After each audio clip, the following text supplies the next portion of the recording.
Halo semuanya, kembali lagi bersama gue Sarul Leksal Farizki di channel favorit kita semua.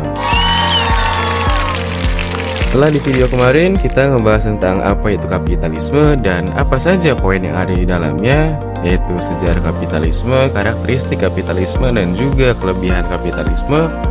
Mungkin kalian juga akan penasaran tentang apa aja kekurangan yang ada di kapitalisme serta peran apa saja yang dimiliki pemerintah dalam sistem kapitalisme ini. Baik, tanpa berlama-lama dan tanpa membuang-buang waktu, mari kita bahas. Selain memiliki kelebihan yang bermanfaat, tentunya sistem kapitalisme ini juga memiliki berbagai kekurangan yang dapat membuat beberapa orang merasa kurang nyaman.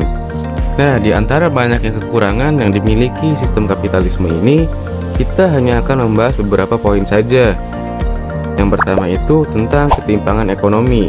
Nah, kapitalisme ini dapat menyebabkan ketimpangan ekonomi yang kadang kita sering bukan melihat orang yang hidup dengan kemewahan dan kekayaan yang sangat melimpah berdampingan dengan mereka yang masih sangat amat kesulitan dalam hal ekonomi. Oleh karena itu, hal ini dapat membuat segelintir orang merasa frustasi dan bingung. Kenapa ada yang makmur sementara yang lain harus berjuang keras untuk sekedar melanjutkan hidup. Hal kedua yaitu tentang eksploitasi pekerja. Dalam kapitalisme, banyak pekerja yang merasa tidak dihargai karena perusahaan sering menekan gaji dan memperburuk kondisi kerja demi keuntungan. Ini bisa membuat para pekerja merasa bahwa pekerjaan mereka terlalu berat, melelahkan, dan tidak adil.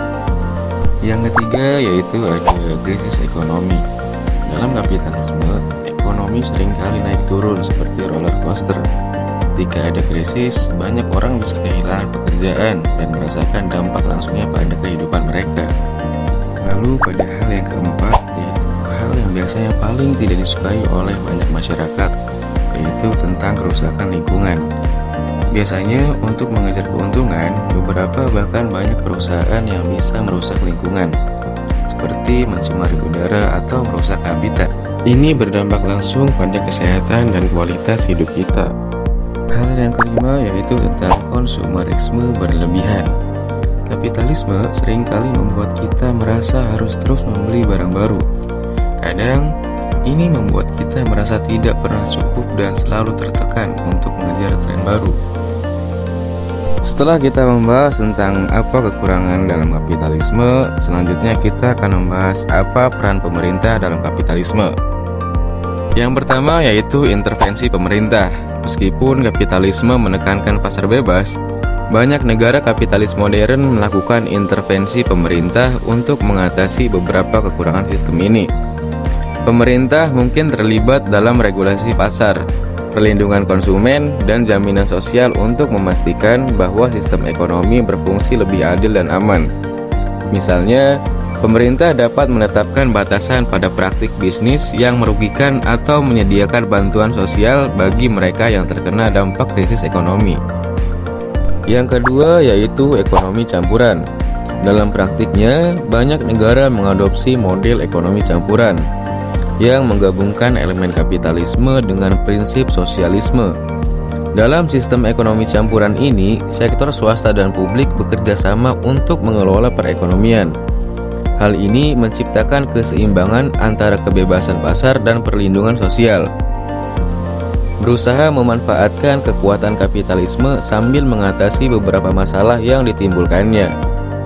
Yang ketiga yaitu regulasi dan pengawasan. Pemerintah menetapkan aturan untuk memastikan perusahaan bersaing secara adil, mencegah monopoli, dan melindungi hak-hak konsumen.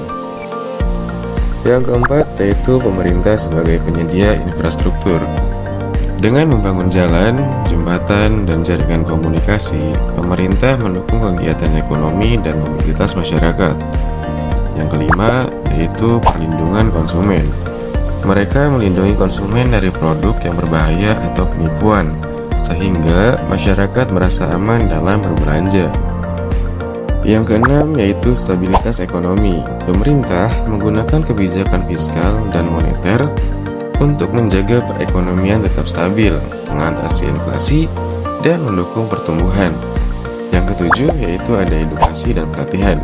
Investasi dalam pendidikan membantu menciptakan tenaga kerja yang terampil, yang penting bagi kemajuan ekonomi. Nah, di video kali ini mungkin itu aja yang bakal kita bahas. Di video selanjutnya kita akan masuk ke pembahasan yang utama, yaitu tentang apa itu kapitalisme global. Terima kasih untuk yang sudah menonton. Jangan lupa klik tombol like, komen, dan subscribe. See you!